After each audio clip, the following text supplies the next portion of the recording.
Buenas tardes, hoy vamos a presentar la quinta clase donde vamos a hablar de distintos temas. Principalmente vamos a comenzar con las heridas, tratando de clasificarlas, vamos a ver algo de convulsiones y los primeros auxilios que se deben realizar frente a estas dos situaciones de riesgo en un adulto mayor y en cualquier persona, por supuesto. Con respecto a las heridas, nosotros sabemos que como causa del envejecimiento ocurren diversos cambios en la piel y que esto va a producir que la piel se vea mucho más delgada, más fina y menos elástica, lo que va a favorecer el desarrollo de diferentes lesiones. Si bien el riesgo de sufrir un accidente o un corte lo tiene tanto el adulto joven como el adulto mayor, la verdad es que las heridas pueden transformarse en crónicas, especialmente, o sea que nos puede costar mucho más la resolución de las heridas en un adulto mayor que en una persona joven. Ahora bien, las heridas pueden clasificarse según el elemento que haya sido eh, que lo haya ocasionado, ¿no? Entonces vamos a ver que de repente, según el tipo de elemento y según la profundidad, van a tener distintas categorías o distintas formas de poder clasificarse. Así, si estamos hablando de un corte, puede ser superficial y en general los bordes de este corte son regulares. Como primer auxilio se hará una limpieza, la antisepsia de la piel, colocando alguna solución antiséptica, y es muy probable que solamente con tratar de poner la piel frente a la otra, o sea, afrontar los bordes, sería más que suficiente. Sin embargo, cuando esto es más profundo, vamos a necesitar de otro tipo de intervenciones. También puede haber otro tipo de herida, que es la por abrasión o escoriación, que es con el raspón, ¿no? Que tienen bordes irregulares y ahí no tenemos muchas opciones de resolución, como que no sea desinfectar y colocar alguna crema, porque en general suelen ser dolorosas, alguna crema que favorezca la cicatrización y disminuya el riesgo de infección. Otro tipo de heridas puede estar determinada ya sea por un arañazo o la mordedura de un animal. Tanto el arañazo, si bien es algo superficial, se debe desinfectar teniendo en cuenta de que en general existe una gran cantidad de bacterias en las uñas de los animales, así como también en la boca. Así que cuando hay una mordedura, también se debe tener en cuenta. Otra cuestión a tener en cuenta, si el animal es propio o si no tiene dueño, entonces tampoco sabemos si este animal tiene todas las vacunas o no, y dependiendo la importancia de la herida, así como el lugar donde ocurrió la herida, vamos a requerir de una consulta médica para que le dé un tratamiento con antibióticos de manera preventiva para evitar lo más que se pueda un proceso infeccioso y a la vez evaluar la herida y ver la necesidad de localizar el animal, que se lo ponga a resguardo con observación de un médico veterinario y en el determinado caso comenzar un tratamiento entonces con vacuna antirrábica. Otro tipo de heridas van a estar dadas por objetos cortopunzantes, van a ser heridas en general profundo y también por contusión o por aplastamiento. Bien, de esta manera vamos a ver diferentes tipos de heridas, ¿no?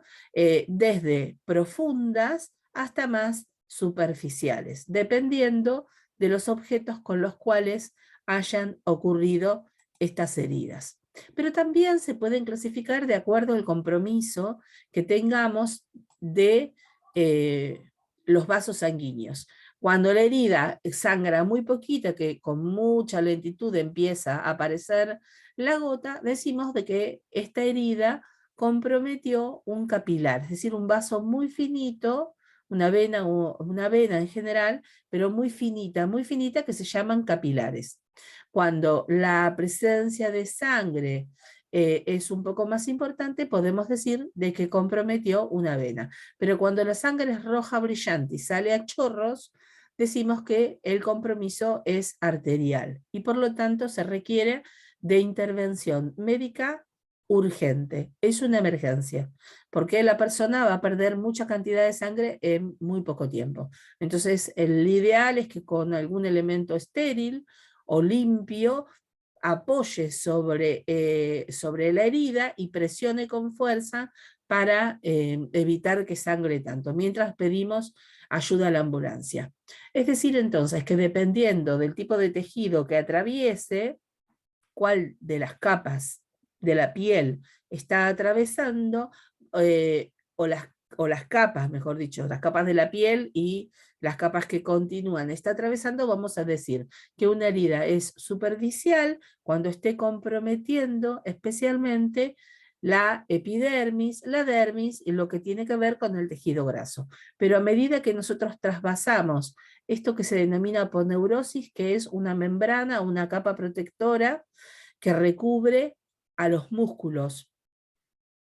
Una medida que nosotros traspasamos esto, vamos a decir que esta herida tiene otro nivel de profundidad. Y es muy probable que se resuelva en la parte más externa, con la resolución es afrontar las dos porciones de piel de alguna manera, con una cinta, ¿no?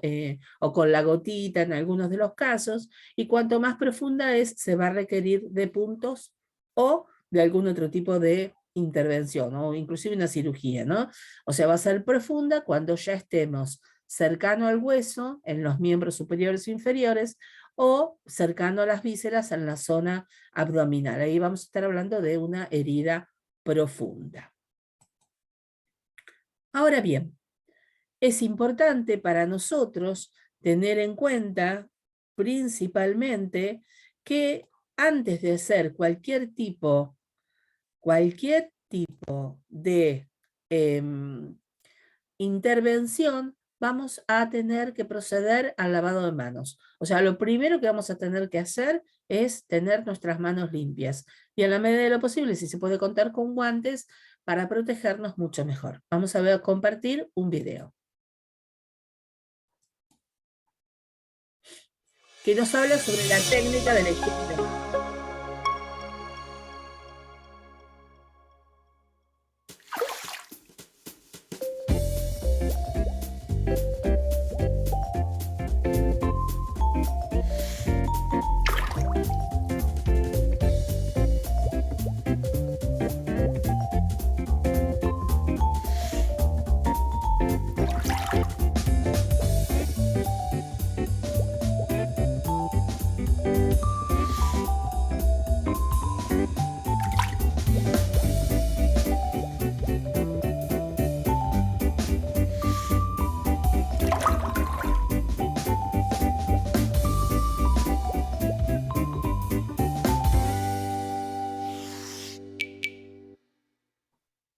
Bien. Bueno, nada, en este video nos muestra sobre la técnica de la higiene de manos, principalmente, que para nosotros es muy importante. Después vamos a ver otras cosas más, pero que es muy importante pensar en la fricción, por sobre todas las cosas, en todos los pliegues de las manos. ¿Qué vamos a hacer entonces frente a una herida sangrante? Bueno, primero que nada, dijimos, nos lavamos las manos, vemos si tenemos la posibilidad de utilizar guantes, y luego lo que vamos a hacer es proceder a limpiar esa herida con agua y jabón, poniendo en la medida de lo posible, abriendo el chorro de la canilla y poniendo el espacio o el lugar donde ocurrió la herida, pensando que puede ser en la pierna o en el brazo o en las manos, y utilizando siempre, si tengo que secar, en la medida de lo posible, un paño limpio o gasas estériles, ¿no? Las gasas estériles es, por sobre todo las cosas, lo ideal.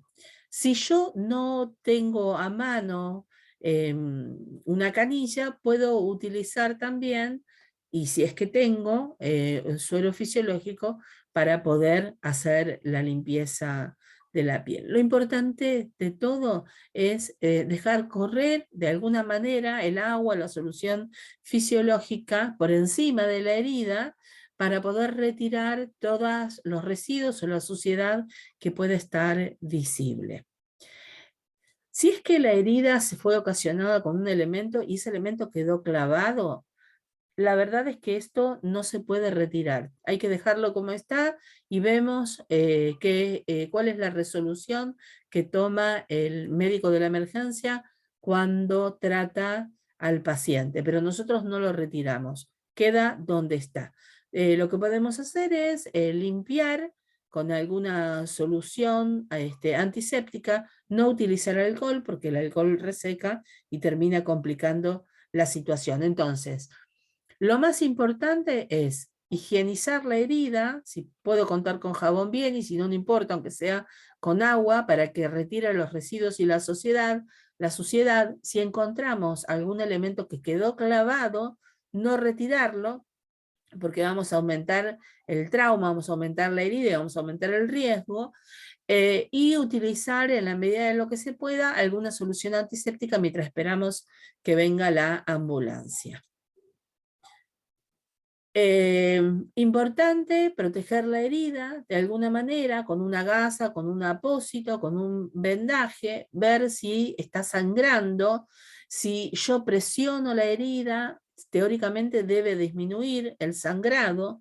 Si es que es en uno de los miembros superiores o inferiores, brazos o piernas, es importante mantener la presión y elevar ese miembro, elevarlo y al menos durante 10 minutos, lo cual debiera ayudarnos a que baje un poco el caudal de la pérdida de sangre.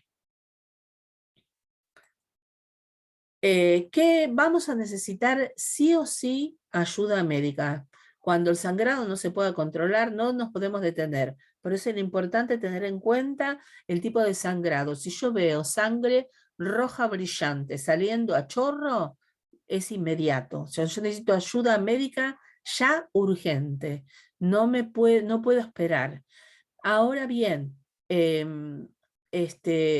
si la herida es profunda, y va a ser necesario sí o sí que haya una sutura. Y esto tiene que ser rápido, porque después de transcurrida las 4 primeras horas, es muy difícil poder ponerle unos puntos. Así que cuando esto ocurre, hay que tratar de resolverlo lo más rápido que se pueda. Cuanto más rápido se resuelve, o sea, se hacen esos puntos, mejor cicatrización vamos a tener. Cuando hubo una herida, pareció que no era tan importante como para ir al médico, pero aparecen signos de infección, ya sea dolor en la zona, aumento de la temperatura, enrojecimiento, inflamación, supuración, es decir, que hay pus, tengo sí o sí que pedir ayuda a un médico. Cuando se ocurre una mordedura de un animal o de una aguja que estaba no sé dónde, que puede estar sucia, también tengo que pedir sí o sí ayuda al médico, ¿sí? Se debe solicitar la intervención de un profesional, porque van a ser necesario una serie de pautas y una serie de intervenciones y de cuidados que va a haber que ponerse en la marcha. También hay que tener y hay que saber de antemano si la persona está cubierta contra el tétano, no sé si tiene la vacuna antitetánica, cuántas dosis tiene y cuándo fue la última vez que se vacunó, ¿no? La vacuna antitetánica es una vacuna que se da en 3 dosis.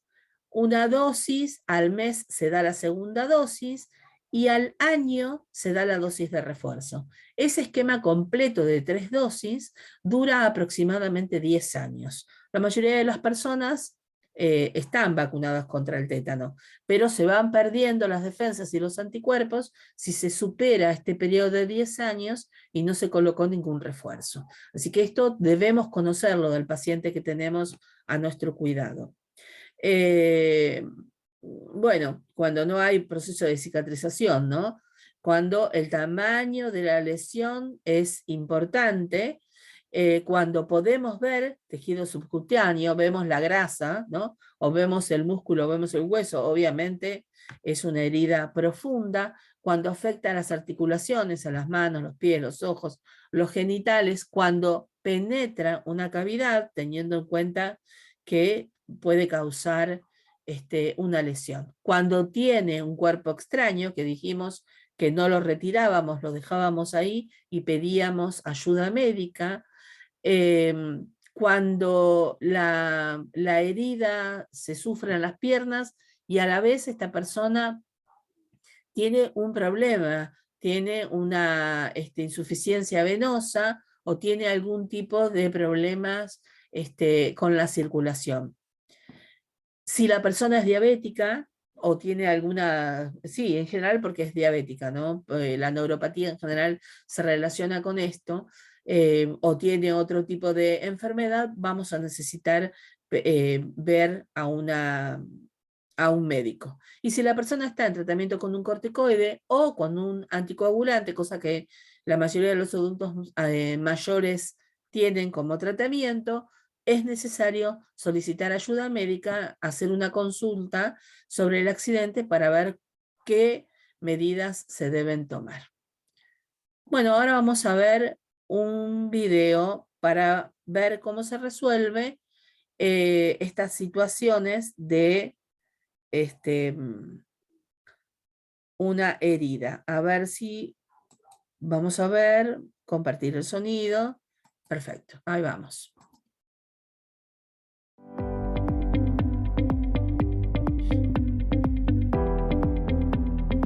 Hola, hoy te voy a explicar cómo actuar frente a una herida sangrante. Para detener un sangrado, tenés que comprimir fuerte sobre la herida. Utiliza una gasa o un apósito, o lo más limpio que tengas a mano. Es conveniente ponerse guantes siempre. Comprimí 5 minutos tomando el tiempo por reloj. Si es en una pierna o un brazo, utiliza la fuerza de la gravedad. Levanta el brazo o la pierna por encima de la altura del corazón. Si con lo que estás comprimiendo se llena de sangre, no saques eso y pongas otra cosa, si no, rompes los coágulos que se están formando. Ponele algo encima y comprimí más fuerte hasta que llegue la ayuda médica. Para detener un sangrado nasal, tenés que comprimir la nariz con los dedos. No tires la cabeza hacia atrás, tira la cabeza hacia adelante o dejala en posición normal. Eso va a hacer que el sangrado se detenga antes. Los objetos que estén clavados en el cuerpo humano no se retiran porque están actuando de tapón. Lo tiene que sacar un cirujano adentro de un bloque quirúrgico. Con estos simples consejos, seguro que vas a poder ayudar a alguien que esté lastimado.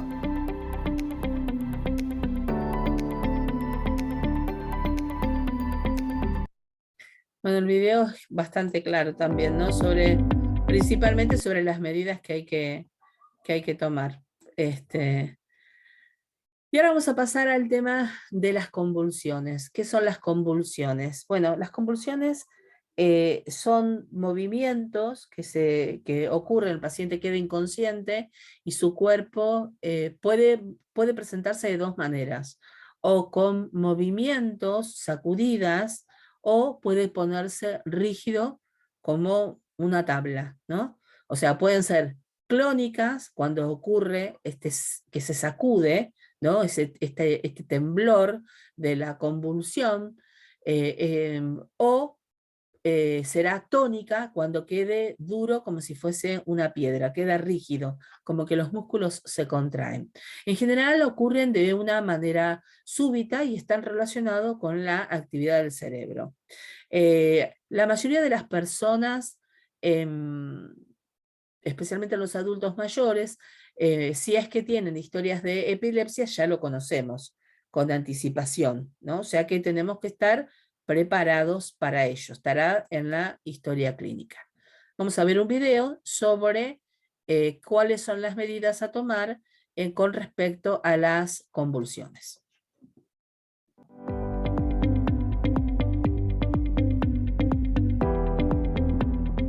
Hola, hoy vamos a ver qué hacer frente a una convulsión. Las convulsiones tienen dos fases claramente definidas. Una es cuando la víctima está inconsciente y con movimientos anormales. La otra parte es cuando terminan los movimientos y va a quedar como dormida por un rato. Durante la primera etapa de movimientos anormales, es muy importante que protejas a la víctima. Ver que no se lastime, que no se le caiga algo encima, que no se golpee la cabeza contra el piso. Utilizar un almohadón, una campera, algo que tengas a mano. Lo otro es tomar el tiempo de la convulsión. Es un muy buen dato para el equipo asistencial. No le pongas nada en la boca. La lengua no le va a obstruir la vía aérea durante la convulsión. En la segunda etapa, la persona termina los movimientos anormales y va a quedar como dormida por un rato. Ahí tenés que ver que respire. Si respira, que es lo que habitualmente pasa, lo pones de costado, en posición lateral de seguridad, hasta que llegue la asistencia médica. Es muy importante que veas que respire. Si no respira, no fue una convulsión. Tenés que empezar a hacer maniobras de reanimación. Bien, bueno, en el video indudablemente nos va dando varias pautas, ¿no es cierto? En general, las convulsiones en el adulto mayor aparecen luego de los 60 años, en general están relacionadas con otras enfermedades, como un accidente cerebrovascular, hemorragias, infecciones, o algún tipo de trastorno degenerativo, ¿no? Algún tipo de patología, como por ejemplo la demencia senil. Bien, seguramente, si no lo tengo como historia, y esto es la primera vez que ocurre, todo el mundo se va a asustar mucho, pero sí hay que tomar en cuenta estas medidas que nos aconsejaron en el video este especialista. Realmente, primero no asustarse, segundo tratar de que la persona quede lo más protegida posible, que no se vaya a golpear, porque en estas, especialmente cuando hay sacudidas, ¿no? Se puede golpear la cabeza, entonces colocar almohadones, dejarlo que la convulsión transcurra, porque no puedo hacer nada para evitarla, tomar el tiempo, como dice el especialista, el emergentólogo, tomar el tiempo para poder darle esta información al médico. Y una vez que sucede que pasa la convulsión y la persona queda en el estado de relajación, es importante colocarlo lateralizado o que la cara, que la cara o la cabeza quede lateralizada, porque lo que estamos tratando de evitar es que se broncoaspire o que se ahogue con si vienen ganas de vomitar, ¿no? O sea, todas estas cuestiones deben ser tenidas en cuenta. Bueno, entonces, ¿por qué va a ocurrir una convulsión en el adulto mayor? Bueno, probablemente haya un problema vascular en el cerebro y nos quede entonces, o una hemorragia, y nos quede entonces como consecuencia esta epilepsia derivada de una enfermedad o conocida como epilepsia de la tercera edad, como una consecuencia habitual. El otro causal puede ser un tumor cerebral o inclusive problemas cardíacos, en el adulto mayor estoy hablando, ¿sí? Entonces estas cuestiones habrá que tenerlas en cuenta. Si mi paciente presenta alguna de estas características, yo puedo prever que si no tuvo nunca hasta ahora convulsiones, puede llegar a aparecer. También si hay Alzheimer, porque decíamos enfermedades degenerativas del cerebro, Alzheimer es una de las posibilidades. Otras enfermedades como problemas renales, trastornos hepáticos, diabetes, hipertensión arterial, alcoholismo, tuvo hace un tiempo cirugía en el cerebro o tuvo algún tipo de traumatismo cerebral. Todas estas enfermedades van a ser causantes entonces de la aparición de convulsiones en el adulto mayor. Veamos otro video para ver cómo actuar.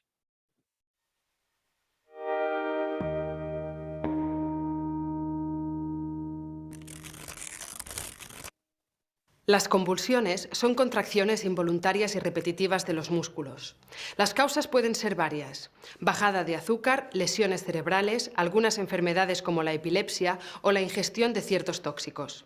En niños, la causa puede ser la fiebre. Estos ataques son repentinos y alarmantes y alteran el estado de conciencia de la persona que convulsiona. Durante un ataque con convulsiones, lo principal es evitar que la persona que lo sufre se haga daño. Es recomendable recordar o anotar la hora en la que empieza el ataque. Si se prevé la pérdida de conciencia, se intenta suavizar la caída. Cuando la persona está en el suelo, se desaloja el espacio de alrededor de objetos peligrosos y de testigos. No se la tiene que mover salvo peligro inminente. Si es posible, se protege la cabeza de la víctima con alguna cosa blanda y se le afloja la ropa en torno al cuello para procurar asegurar la respiración. No hay que retener a la víctima ni ponerle nada en la boca en ningún momento. Después de la crisis, se abre la vía aérea y se comprueba la respiración. Si respira, se coloca en la posición lateral de seguridad y mientras se recupera, se anota la duración del ataque y se permanece a su lado. Cuando los niños de hasta 5 años tienen fiebre alta, pueden sufrir convulsiones. Son las llamadas convulsiones febriles, que se tratan igual que en los adultos. La diferencia es que una vez pasada la crisis hay que seguir con los primeros auxilios. Después de las convulsiones febriles, hay que prevenir el aumento de temperatura corporal y, si se puede, rebajarla. Se moja al niño con paños, mojados con agua tibia y no fría, ya que la fría podría empeorar la situación. Si el pediatra le ha asignado algún tratamiento, hay que continuar administrándoselo. En algunos casos, después de una crisis con convulsiones, habrá que llamar al 112.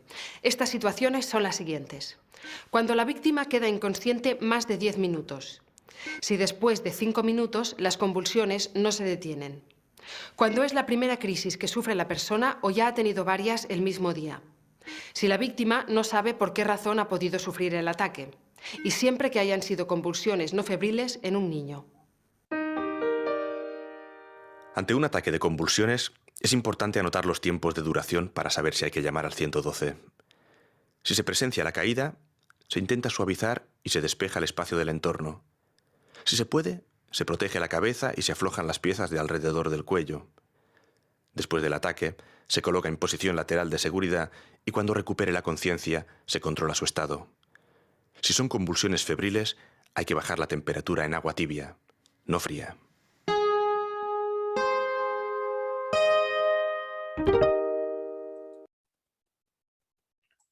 Bueno.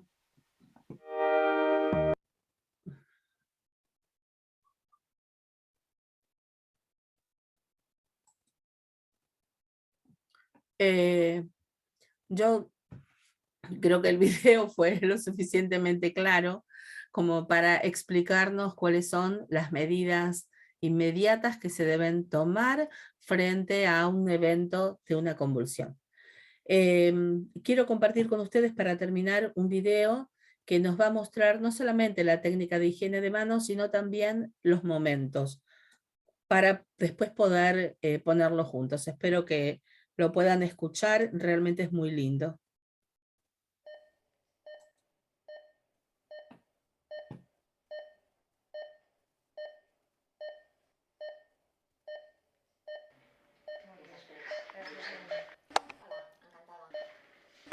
Ens tornem a veure. Doncs aquest matí m'he fet un anàlisi per l'orina com de sang.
Respira normal.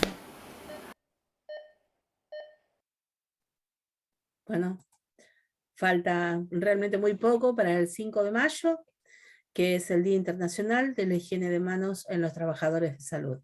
Algo que es muy, muy importante. Yo compartí este video porque realmente me gusta mucho y me parece muy lindo. Si bien nosotros no hemos tratado lo que tiene que ver con los momentos de la higiene de manos, y esto lo vamos a tener en la próxima clase, lo vamos a ver un poco más en profundidad, a simple vista puede observarse que es muy importante que todos nos lavemos las manos antes de entrar en contacto con un paciente y luego de haber tocado a este paciente.